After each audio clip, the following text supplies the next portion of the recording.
I wish I didn't do this. Maybe that's exactly what your spirit needs. Seriously. Sometimes pausing can feel like, you're being stagnant, like you're not moving. So let's make this practical, right? What is one way that you can identify that you may need to pause in your own life? Hey, what's up, you guys? It's Michelle. Welcome back to Chats with Michelle. Recently, the Lord has really been convicting me about cultivating quietness. And I feel like it's a reminder to just not fall into the trap of busyness.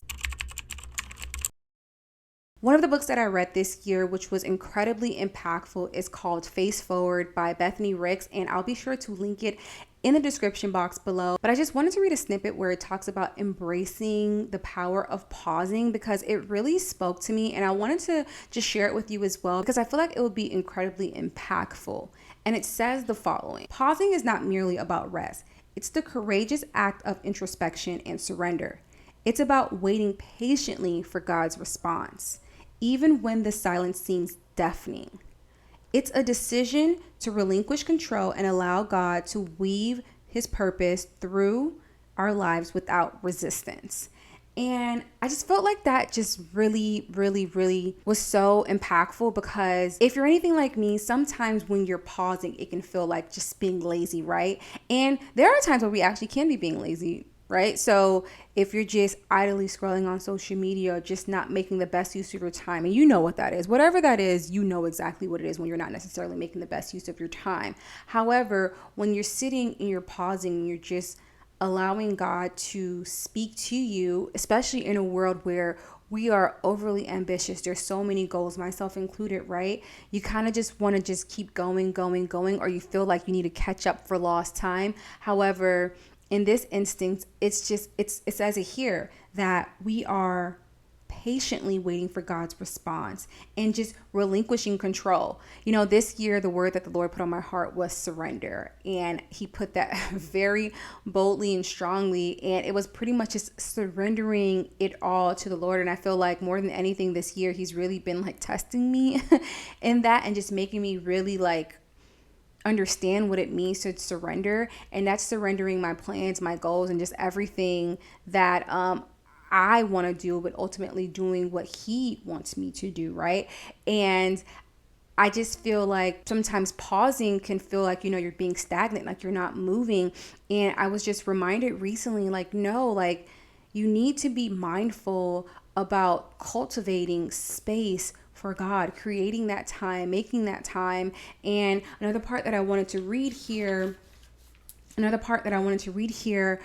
from inside the book is that it says, pausing is not a sign of weakness. It is an act of grace toward yourself, an opportunity to reevaluate and realign our steps with God's guidance. And that is something that I want to not only remind myself of, but remind you as well, that pausing allows you to realign, right? It allows you to get your feet back in order, back on solid ground, on a firm foundation. And one last part that I wanted to mention from the book is that it says, pausing helps put regrettable actions behind you.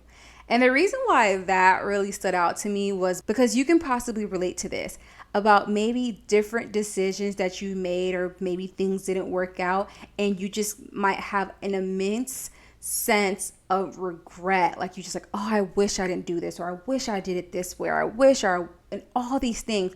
But what I'm coming to understand, and I feel like, is that pausing allows you a moment to kind of, pun intended, pause. It allows you to pause and really just reassess the situation, seeing where, maybe you did go wrong, but seeing where you also went right, and also seeing how you can shift and maybe do things differently, ultimately with God's assistance. And in that, realizing that, wait a minute, this is not all on me, because when you have a moment to realign, reassess the whole gambit, it's like, now you're like, okay, Lord, I need you to help guide me again in this. So I just feel like that was just such a powerful point to me, because I'm like, there can be so much shame and regret about wishing that you did things differently, almost to the point too that you don't even start again, right? Or can we talk about pride? Can we talk about pride and how you can also maybe just keep on going in the same direction because there's a pride of not wanting to stop because you're like, people are watching and what are people going to say or what are people going to think, and you just not wanting to stop. Like I said, if you were honest, out of pride, out of arrogance, like when you really break it down and when it really comes down to it. So pausing gives you permission to reevaluate, realign. That's the way that you should look at it rather than the regret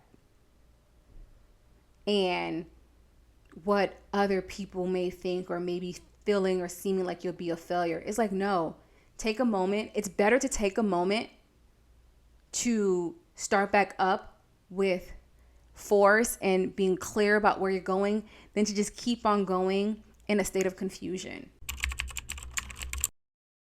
So let's make this practical, right? What is one way that you can identify that you may need to pause in your own life? And a way to identify this may be that you are overstimulated. Overstimulated.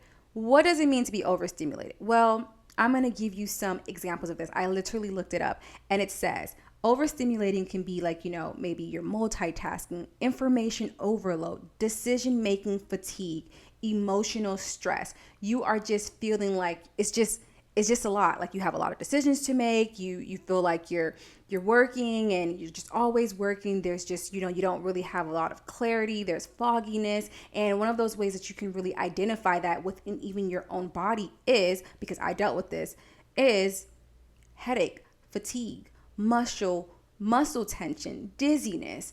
For me personally, it was headache. I was finding myself getting these like small like headaches throughout the day, and I'm a person who doesn't get headaches. I'm like, what is going on? Like, why am I just feeling a constant like little migraine I felt like I was getting? And I felt the Lord put on my heart that, Michelle, you need to cultivate quietness. You need to pause. So consider yourself, do an evaluation of how you've been feeling in the last like few days, weeks, months. And could it be that you are possibly overstimulated, feel like there's just so much you need to do, there's so much weight on your shoulders? That might mean, it very may mean that you need to just take a moment to pause. Find a pocket in the day, whether that's waking up earlier and having a moment of solace, to just sit in the quietness, to allow the Lord to download. And at the very beginning, you may not even hear anything, right? You might just be sitting in quietness, but maybe that's exactly what your spirit needs. Seriously. Maybe you just need quietness. You just need silence where you're not making decisions, trying to think of things, trying to rule the world, okay? Like literally pinky in the brain. You are not trying to take over the world. You are just allowing yourself to just be quiet and make no decisions, to not have to think about anything, to nothing, to just quite literally do nothing but be in silence and the quietness. I feel like I'm constantly being reminded that there needs to be a pace of grace in life, because there's really no such thing as like balance, right? Like we cannot balance it all. I remember hearing it like this, and it's pretty much that life is a juggling act. Pretty much there's always going to be one ball in the air, and then you have like the two things. So it's just finding the pace of grace and finding a system and a rhythm, really probably, that works.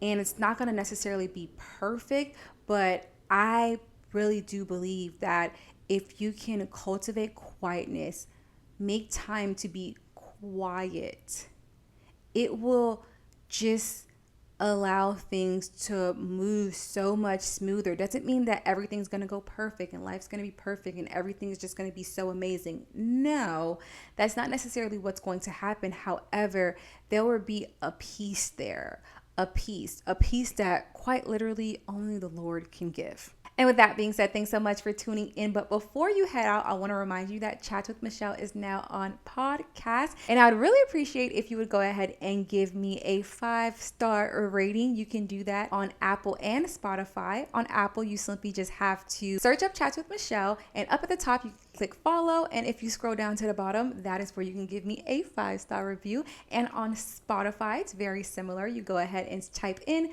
Chat with Michelle, and there you can also follow me right up at the top. And the 3 dots on the side, you just go ahead and click that, and you would just click on rate right there, and you can give me a 5-star review there as well. And again, thanks so much for joining. If you found this valuable, please consider sharing it with someone who may also find this valuable. And while you're at it, please be sure to like, comment, and subscribe, because listen, we've got so much to chat about.